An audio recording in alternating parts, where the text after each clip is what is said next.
Today, we hear from Douglas Bailey and his plan to implement virtual reality into New Jersey Youth Corps curriculum. Hello all, my name is Douglas Bailey. Today I will be submitting a proposal to introduce virtual reality into the New Jersey Youth Corps curriculum. First, let's go through a brief overview of virtual reality itself. What is virtual reality?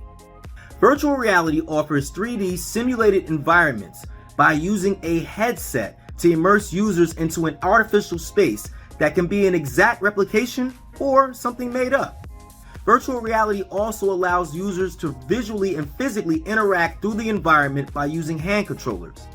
Virtual reality is most commonly used with a device called the Oculus Quest 2, which is a headset that comes with hand controllers. What are the benefits for learners using virtual reality? Virtual reality mimics gamification, and many students love to game and compete, so virtual reality can be a natural extension of that. It is safe and more cost-effective than actually traveling. With an app called Wander, we can go to most museums across the world free of charge. Virtual reality is also disruptive technology. What is so great about disruptive technology? It actually alters the way that we can learn.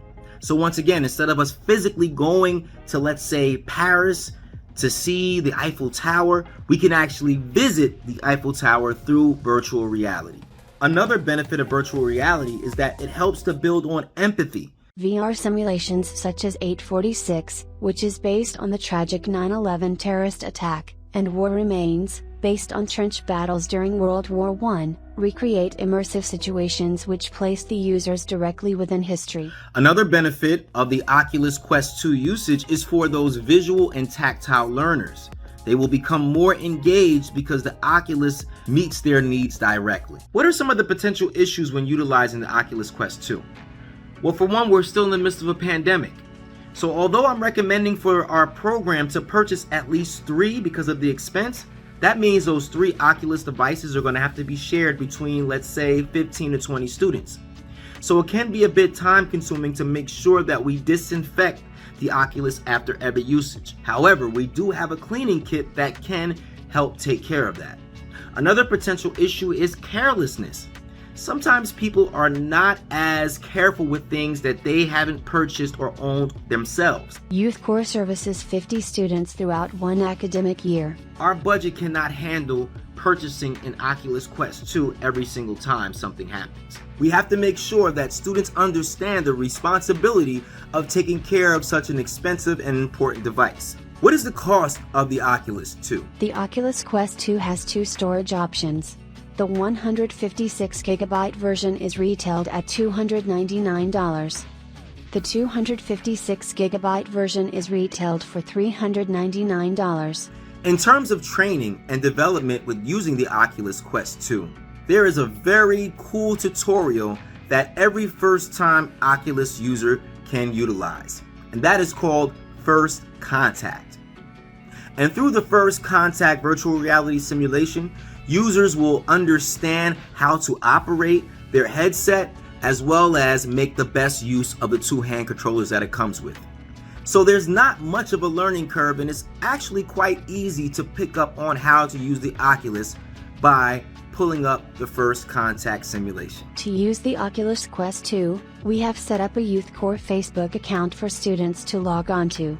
Strong Wi-Fi is also a plus when using your headset. The great thing about the Oculus Quest 2 is that it's plug and play. No additional hardware is needed. You can make purchases through the Oculus Quest Meta Store, where you can purchase different games and other educational simulations to help keep your students engaged. Is there any research that supports this technology? Sure. There are a number of peer-reviewed articles that speak to the benefits of the Oculus for people with disabilities or brain injuries.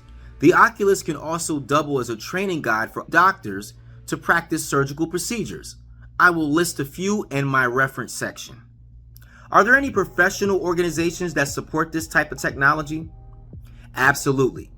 One in particular, ISTE. ISTE is the International Society in Technology Education. They have a whole section on virtual reality and its benefits. You also have Educators in VR, which is a cross-platform, a global platform of educators, researchers, developers, and startup companies that are working together to make the best usage of technology for our students. They have monthly meetings online, and they try to come up with strategies to learn how to better utilize virtual reality in educational settings. Thank you for your time today. Hopefully, we have established enough compelling reasons why the New Jersey Youth Corps program should add virtual reality, through the use of the Oculus Quest 2, into their curriculum.